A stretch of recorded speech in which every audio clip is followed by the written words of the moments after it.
Yung una, anong nangyari? Nung sinabi niyang tulungan niyo po yung anak ko, sabi dito, hindi nagsalita si Jesus. Wala. Deadma. No, deadma. Di ba minsan parang feeling nyo, ganun din yung panalangin nyo. Di pag nagdadasal kayo, tapos deadma. Wala nangyayari. Pero tumigil ba yung babae? Hindi. Sabi niya, pero kahit ho ang mga tuta, yung nahuhulog doon sa lamesa, inaabangan nila. Talagang ayaw tumigil nung nanay. Kaya sabi ni Jesus, grabe ang iyong pananampalataya. Grabe ang iyong pananampalataya. Ang hinihiling mo ay ibibigay sa iyo. At nun din, gumaling ang kanyang anak. No? Ano kayang pwede nating matutunan dito? Siguro yung una is about persistence in our prayer. Parati nang lumalabas tong tema na to. Yung pagiging patient mo sa pag-aantay. Di ba? Yung pasensya. Alam nyo kasi ang problema sa panahon natin ngayon, ang daming tao nawawala na ng pasensya. Gusto lahat minamadali na. Because ngayong panahon natin, we live in an instant world. No? Halos lahat agad-agad makukuha na. Ang daming nagsasabi sa akin, yung mga kabataan daw ngayon, the millennials, napakainipin.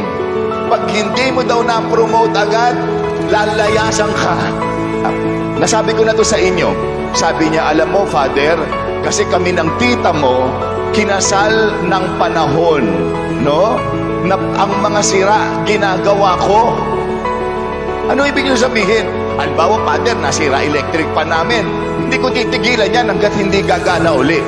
Nasira yung TV namin, ayusin ko yan. No? Papaayos kung kailangan ng tulong. No? Kaya sa aming buhay mag-asawa, ganun din. Pag may konting sira, aayusin namin. Ngayon kasi, Father, pag nasira ang electric pan, tatapon, papalitan. Pag nasira ang TV, tatapon, papalitan. Akala nila, ganun din sa buhay mag-asawa. At kita nyo, minsan, kaya hindi agad sinasagot ng Diyos ang ating mga panalangin. Tinitingnan lang niya, sinusubo ka lang niya kung gaano kahaba ang iyong pasensya. Inherited. Ano ibig sabihin nun? Minana. Madalas, malakas ang pananampalataya ng isang anak dahil malakas ang pananampalataya ng kanyang mga magulang. Pag si tatay ang naging malapit sa simbahan, ang layo ho ng agwat. Pag ang tatay daw ang naging malapit sa simbahan, 97.3% madadala niya ang buong mag-anak niya. May katotohanan, di ba? Minsan pagka sinanay yung sisimba, sasabihin niya sa asawa niya, halika na, magsimba na tayo. Simba. Kayo na lang nung anak mo. Di ba? Pero pag tatay yung nagsabi, halina, magsimba tayong lahat. Madalas kahit si nanay tuwang-tuwa, ay salamat, magsisimba yung asawa kong demonyo. May pag-asa pa. Di ba? Tuwang-tuwa yung nanay. Kaya yun ang paalaala. Kailangan, para lumakas ang pananampalataya mo, meron ka ring exercise sa bahaging espiritual.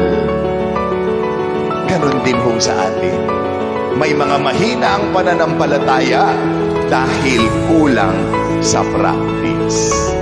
So parati ho, no? Ang pananampalataya dapat talagang ini-ehersisyo. Parati tayong magdadasal. Yun ang pinakamensahe natin. Huwag ho tayong susuko sa mga panalangin natin. Kaya panghuli, nais kong tapusin yung aking pagbabahagi sa isang quotation, no, ng hindi pagsuko sa buhay at patuloy na magdasal. May nabasa ako kahapon. Sabi, in the end, everything will be okay. If it is not yet okay, then it's not yet the end. Ang ganda nun. Sa huli, everything will be okay. If it's not yet okay, then it's not yet the end.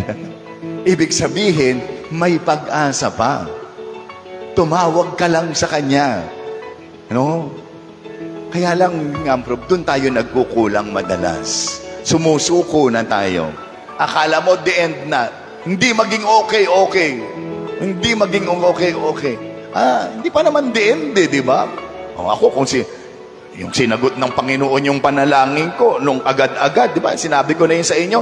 Sometimes we should thank God that He did not answer our prayers right away. Natatandaan nyo, sinabi ko sa inyo, minsan kailangan nating magpasalamat sa Diyos. Thank you, Lord. Hindi mo sinagot agad ang panalangin ko. Di ba? Ako yung example noon. Noong 21 years old, 20 years old ako, anong panalangin ko? Lord, gusto ko na kong mag-asawa. Gusto ko maraming anak.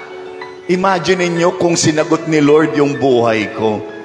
Diyos ko, di sana yung buhay ko miserable. So sometimes we should thank God for not answering right away our prayers because He has something better for us. We just have to be patient.